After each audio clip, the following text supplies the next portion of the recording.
Divorț online. Posibilitatea de a iniția sau gestiona procesul de divorț prin internet. Divorț online. E posibil? Introducer.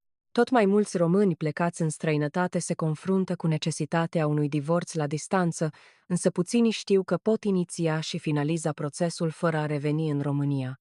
Dacă te afli într-o astfel de situație și vrei să divorțezi rapid, fără drumuri costisitoare și complicații birocratice, poți opta pentru un divorț online, mai bine zis un divorț la distanță. Acest articol îți explică cum poți obține un divorț din străinătate fără să fii nevoit să vii în România, ce acte sunt necesare și cum un avocat specializat în divorțuri online te poate ajuta să închei căsătoria legal, efficient și fără stres. Ce înseamnă divorțul online pentru românii din diaspora? Un divorț online la distanță este o procedură judiciară în care întreaga comunicare cu instanța și avocatul se face digital, fără ca unul sau ambii soți să fie prezenți fizic în România. Când este posibil divorțul online prin instanță? Când unul dintre soți locuiește în străinătate și celălalt este în România. Când ambii soți sunt în străinătate, dar au reședința sau domiciliul legal în România. În cazul unui divorț cu sau fără acordul ambilor soți, indiferent dacă există copii sau bunuri comune. Important, spre deosebire de divorțul notarial sau administrativ care necesită prezența ambilor soți la notar sau la starea civilă, divorțul prin instanță se poate face 100% la distanță, fiind cea mai sigură și flexibilă opțiune pentru românii din diaspora. Pașii pentru a obține un divorț online prin instanță din străinătate. 1. Consultarea unui avocat specializat în divorțuri la distanță. Primul pas este să contactezi un avocat cu experiență în divorțuri internaționale, care îți va explica opțiunile legale și te va ghida pe tot parcursul procesului. Nu este necesar să vii în România. Toate detaliile pot fi stabilite prin apel, video, telefon sau e-mail. 2.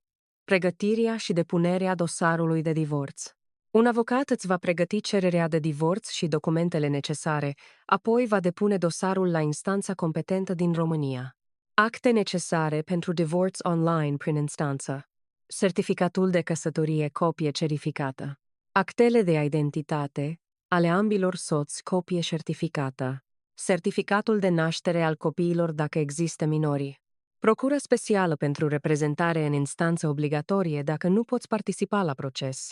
Procura specială pentru reprezentare în instanță e posibil să fie necesară dacă nu poți participa la proces. Dacă divorțul este contestat de celălalt soț, avocatul te va ajuta să formulezi o strategie pentru a-ți proteja drepturile asupra copiilor sau bunurilor comune. Judecarea divorțului. Fără a veni în România.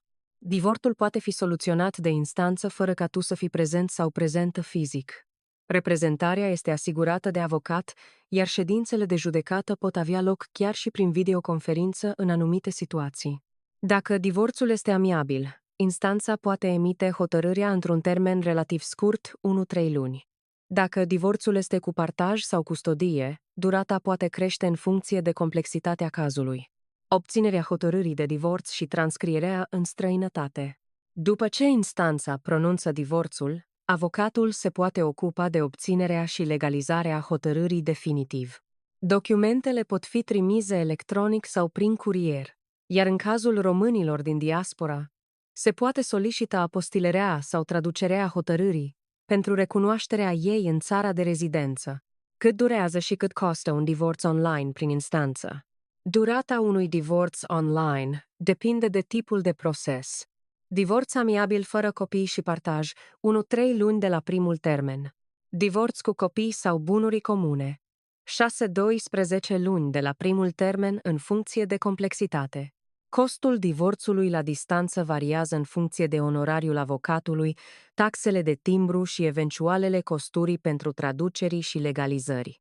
Un avocat experimentat te poate ajuta să optimizeze costurile și să eviți cheltuieli inutile. Avantajele divorțului online prin instanță pentru românii din străinătate. Nu este necesar să revii în România, totul poate fi gestionat digital. Economisești bani și timp fără drumuri la tribunal sau taxe suplimentare pentru călătorii. Protejezi drepturile tale. Cu ajutorul unui avocat specializat, ai șanse mai mari să obții un rezultat favorabil. Poți divorța chiar dacă partenerul se opune. Spre deosebire de divorțul notarial, instanța poate pronunța divorțul chiar și fără acordul celuilalt soț. Hotărârea este recunoscută internațional. Cu legalizarea și apostilarea adecvată, divorțul va fi valid în orice țară în care locuiești. Întrebări frecvente despre divorțul la distanță pentru românii din străinătate. 1. Pot divorța online dacă partenerul refuză? Da. Spre deosebire de divorțul notarial, unde e nevoie de consimțământul ambilor soți, instanța poate pronunța divorțul unilateral dacă demonstrezi că relația s-a deteriorat iremediabil. 2. Dacă am copii, pot obține custodia prin divorț online? Da. Dacă ai copii minori, instanța poate decide și asupra custodiei, pensiei alimentare și drepturilor de vizită. Un avocat te poate ajuta să obții o hotărâre favorabilă. Este necesară semnătura electronică pentru divorț? Nu. Majoritatea documentelor pot fi transmise prin e-mail sau prin procură acordată avocatului, fără să fie nevoie de semnătură electronică. 4. Cum pot verifica stadiul divorțului online? Odată ce dosarul este depus, avocatul tău te va informa asupra evoluției cazului. Concluzie. Vrei un divorț rapid și fără complicații din străinătate? Dacă locuiești în afara României și vrei să divorțezi fără să te întorci în țară, un avocat specializat în divorțuri la distanță este soluția ideală. Ghidare completă prin întregul proces legal. Divorț fără prezență fizică în instanță. Soluții eficiente pentru custodie, pensie alimentară și partaj. Contactează un avocat specializat chiar acum și începe procedura de divorț la distanță. Dacă vrei să stabilești o întâlnire ori ai întrebări, mă poți contacta pe WhatsApp sau telefonic la numărul 40.740.963.934. Dana Fatol, avocat specializat dreptul familiei. Barul Bacău, membru U.N.B.R.